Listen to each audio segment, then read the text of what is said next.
বউ বলেছে এই সাউন্ডের মধ্যে ভয়েস দিলে ভয়েস আসবে না, কিন্তু সকালবেলা চোখ খুলে দেখি বউ হেঁটে হেঁটে ঘুরে ঘুরে গাছে পানি দিচ্ছে। গাছগুলা মোটামুটি 3-4 দিন হয়ে গেল তাদেরকে পানি দেওয়া হয় না। বউ আবার আমি পানি দিতে গেলে খুব একটা ভালোভাবে নেয় না জিনিসটাকে, সে একেবারেই ফ্রেন্ডলি ওয়েতে নিতে পারে না। সে মনে করে তার পানি গাছে পানি দিচ্ছি মানে গাছগুলোকে আমি পানিতে চুবিয়ে মারছি। আমি যেদিনেই পানি দিতে যাই সেদিনই বলে যে আমার গাছকেও তুমি এখন চুবিয়ে মারবে? আমাকে চুবিয়ে মেরেছো ভালো কথা, কিন্তু আমার গাছের কি দোষ? এক যন্ত্রণার মধ্যে আছি আর কি, আমি কি করবো। তারপরেও সকাল সকাল ঘুম থেকে উঠে দেখি সে 2 কাপে 2 রকম চা নিয়ে নাড়াচাড়া করছে। তো আমি মনে করেছিলাম চা, কিন্তু পরে জানতে পারলাম এটা কফি। তো সে আবার কখন কি করে বোঝাটা খুব মুশকিল। কাপড়গুলোকে কেটে কুটে কুটি কুটি করে এগুলো নিয়ে কিছু একটা করবে, এটা ভাববেন না যে এটা একটা শিল্প। আসলে সে এগুলো করেছে রাগে, করার পরে সে এখন মানুষকে দেখাতে চায় যেটা তার শিল্পের একটি অবদান। আসলে এক ধরনের শিল্প বলাই যেতে পারে এটাকে। রাগকে যখন আপনি কোটি কোটি করবেন, বিভিন্ন জিনিসপত্র এইভাবে নিয়ে আসবেন, তখন সেটাকে আপনি শিল্প বলতে পারেন না, সেটা না। সেটাও তো এক ধরনের অবশ্যই শিল্প। প্রথম আপনার রাগ হলো আপনি কারোর উপর রাগ ঝাড়ার জন্য বা আপনার রাগকে কন্ট্রোল করার জন্য জামা কাপড় কোটি কোটি করে কাটলেন। তারপরে এই যে এরকম একটা চুরির ফ্রেম নিয়ে বা কয়েকটা চুরি নিয়ে সেটাকে পেঁচিয়ে পেঁচিয়ে এটা করে ফেললেন, এটা কিছু তো দেখতে দৃষ্টিনন্দন হলো। তো এটাকে আমি অবশ্যই শিল্প বলতে পারি। সেক্ষেত্রে শিল্পের অবদানে একটুক স্যাক্রিফাইস আসলে করা যায়। তো যেটা বলছিলাম, ও কাপগুলোতে ছিল আসলে কফি। হয়তো প্রতি কাপে সে 2-3 চামচ করে কফি দিয়েছে। সে আবার কম কম কিছু করতে পারে না। তার মধ্যে অনেকাংশে তার শাশুড়ির ছায়া দেখতে পাওয়া যায়। যদিও সে এটা স্বীকার করবে কিনা আমি জানি না, কিন্তু আমি লক্ষ্য করে দেখেছি রান্নায় তেল, খাবারে চিনি, তারপরে কি মশলা, তারপরে এই যে আপনার ধরেন যে চা কফি। এই চা কফির কথা বলতে বলতে হঠাৎ করে আমার ভাবছিলাম আজকের থেকে আর কোনোভাবেই চা আর কফি খাবোই না, কিন্তু কফি খেতে এত ইচ্ছে করছে, কিন্তু যাকে শুনিয়ে বলছি সে দাঁত ব্রাশ করছে। এখন তাকে আসলে বলাটাও ঠিক না। তারপরে আমি দেখতে পাচ্ছি, আমি যে ভিডিও দেখতে দেখতে ওদিকে তাকিয়ে দূরে দেখতে পাচ্ছি সে দাঁত ব্রাশ করছে। কিছুক্ষণ আগে আমাকে জিজ্ঞেস করেছিল চা কফি খাবো কিনা, কিন্তু আমি তো তখন জিনিসটা পুরোপুরি ইগনোর করলাম, বললাম যে না, কোনোভাবে চা কফি খাবো না।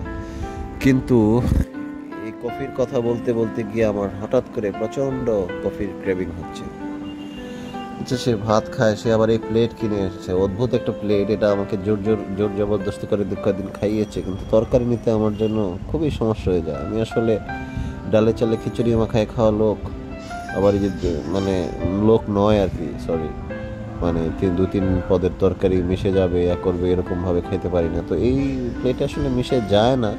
তারপরে যে আনতে গেলে কিছু তো তা ঝোল নিচে থেকে যায়। ছোটোকাল থেকে আমার আসলে শিক্ষাটা যেরকম যে প্লেটে খাবারের কোনো একটা কণা থাকা যাবে না, তো কিছু অংশ যখন থেকে যায় উঠাতে পারি না, সেটার জন্য আমার এগুলো ভালো লাগে না আর কি। আর বিস্কিট টিস্কিট তেন এটা বলেছিলাম, সে নিচে গিয়েছিল, বলেছিলাম আনতে, নিয়ে এসছে। চিনি খাবে না, কিন্তু চিনিযুক্ত সব বিস্কিট দেখতে পাচ্ছি। আরে কফি কফি করে মরে যাচ্ছে, এর মধ্যে আবার কফির ছবি, আবার কফির ভিডিও। এগুলো আর ভালো লাগে?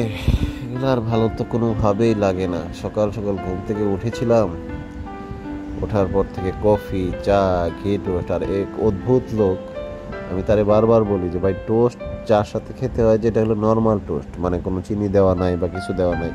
ওই টোস্টটা খাওয়ার পরে মুখের মধ্যে একটা কেমন জানি একটা আবহ তৈরি হয়। তারপরে যখন আমি চাটা খাই বা চাতে ভিজিয়ে খাই, সেই জিনিসটা হলো মজা। কিন্তু এই যে ভাই মিষ্টির মধ্যে মিষ্টি টোস্ট, এক অদ্ভুত যন্ত্র জানোয়ারের মতো অবস্থা। আর এই যে এই জিনিসটা কেনার জন্য সে বলতে গেলে গলায় ছুরি দিয়ে এই জিনিসটা কিনেছে এটা। তবে আমি দেখতে পেলাম সে যেটা বলেছিল যে এটা বেশ হ্যান্ডি, আসলে কেনার পর বুঝতে পারলাম জিনিসটা অনেক হ্যান্ডি। এখানে প্রত্যেকটা জিনিসকে আলাদা আলাদা কম্পার্টমেন্টে রাখার কারণে একটা আরেকটার সাথে মিক্সড হয়ে যায় না।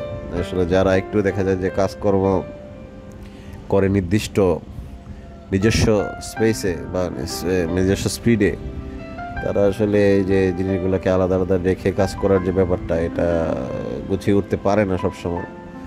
তো সেক্ষেত্রে তাদের জন্য এরকম একটা ব্যবস্থা থাকা ভালো। তো এই চুড়িগুলো আবার সে বানাচ্ছে এক একটার ভিতরে নাকি 4-5টা করে চুড়ি দিয়েছে, মেটালের চুড়ি। আবার 100 টাকা দিয়ে এতগুলো চুড়ি কিনেছিল। সে কত ইন্টারমিডিয়েটের, হ্যাঁ এইচএসসির পরই মনে হয়। সেগুলোর এখন আসলে কি আপগ্রেশন, সফটওয়্যারের যেরকম আপগ্রেড হয় কিছুদিন পরে পরে আপগ্রেশন করতে হয়। তো এরাও যারা এরকম কাজকর্ম করে, সেটাকে কি আমি আজাইরে কাজ বলবো না জাইরে কাজ বলবো আমি জানি না। যেই কাজ হোক, জিনিসটা শিল্প, সেটা যখন ফিনিশিং হয় প্রত্যেকটা কাজই নতুন একটা লুক দেয়, নতুন একটা সৌন্দর্য তৈরি হয়। তো সেক্ষেত্রে এই শিল্পের প্রয়োজনে তাদের মধ্যে যে গোতাগতি হয়, মানসিক গোতাগতি শরীরের মধ্যে, হাতের মধ্যে, মনের মধ্যে, চোখের মধ্যে, সেই গোতাগতি থেকে এই শিল্পীরা এক জিনিসকে অন্য জিনিসে রূপান্তরিত করে আর কি। আমরা কি জানি পড়তাম ছোটকালে একটা বিজ্ঞান বইয়ে, মনে হয় রূপান্তরিত মূল বা সামথিং, মনে হয় এটাকে ওই যে মিষ্টি আলুকে মনে হয় বলা হতো।